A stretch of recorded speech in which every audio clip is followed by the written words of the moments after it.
Welcome back to Firestorm Games. You're joining us as we take a look at the beginning of Season 3 of Warhammer Underworlds, which is of course Beastgrave. This self-contained game is a continuation on the previous Underworlds incarnations, Shadespire and Nightvault, and with it comes a whole host of new additions.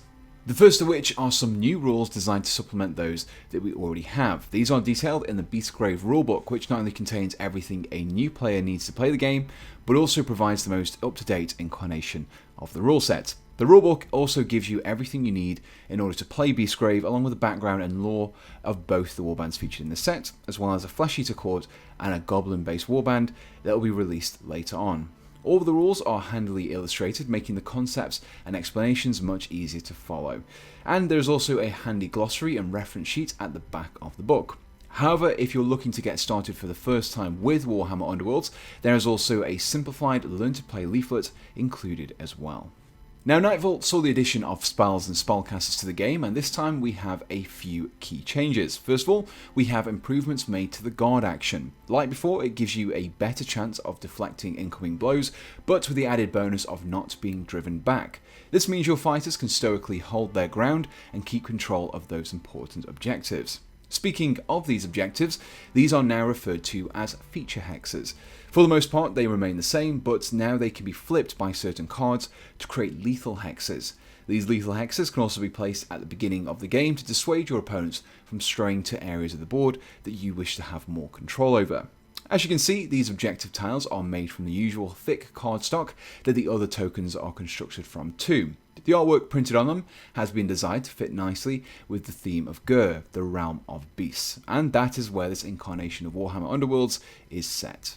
This theming is also continued onto the two gaming boards contained in the set, which feature the usual hex system for determining the distance between your miniatures. We also have the 11 dice required to play the game, which are split down into 5 attack, 3 defense, and 3 magic dice.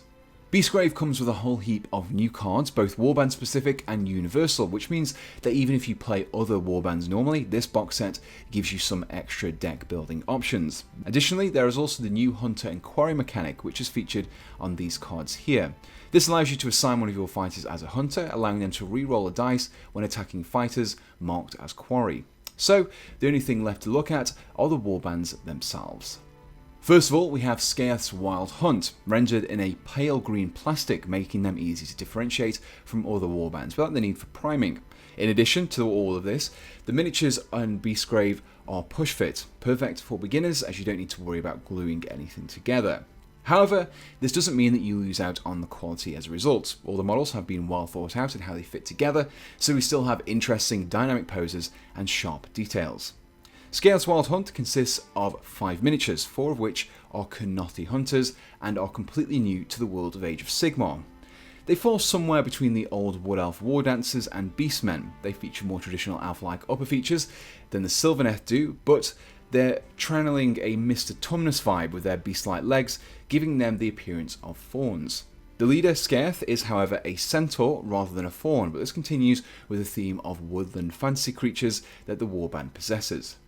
This appearance is also explained in their lore, as they are followers of the fallen god Kurnoth, who represents the wilder aspects of nature. It makes sense that his subjects reflect this in their more beast-like nature.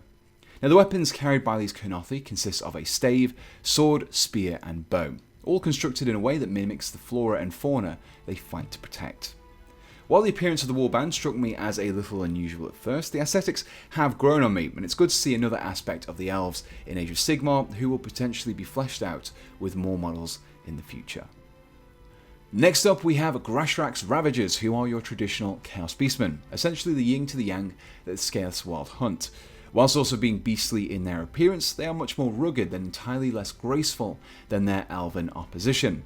This warband consists of 6 miniatures. This is broken down into 4 Ungors, equipped with either a bow or a spear, a Bestigor, and finally Grushrax himself, who most closely resembles a Bray Shaman. This warband is much more traditional in its appearance, bearing many of the familiar stylings of the current Beastmen. They do seem to be a little more stocky than their rank and file cousins, but generally their weaponry and clothing is much of the same. What's interesting about these particular miniatures are their bases. Where the Kurnothi warband features lush greenery and verdant branches, the Beastmen are stood atop decaying logs and dying leaves surrounded by skulls. This mirroring is very subtle and is a great detail that shows that these warbands are essentially two sides of the same coin. Overall, I really like the appearance of this warband. Again, their snap-fit nature doesn't really hinder the variation of poses and level of detail that each miniature features, and while there are some small changes, these models certainly wouldn't look out of place as part of any Beastmen army. And here we have the fully assembled warbands found in Beastgrave. Picking up this box set is a must for any Warhammer Underworlds players, not only because of the cool new universal cards and new warbands, but it also give you the most up-to-date rule set. Alternatively, if you're a new player, you get everything you need to start playing Warhammer Underworlds. So if you're looking to pick up a set for yourself on the Firestorm Games web store, this is available for at least 10% off the RRP, and you can find a link to its page in the description. If you enjoyed this video, please do feel free to leave your comments and subscribe to be kept up to date with all of our future videos. And so we just want to say a big thank you for watching this video, and we hope to see you again on Firestorm Games.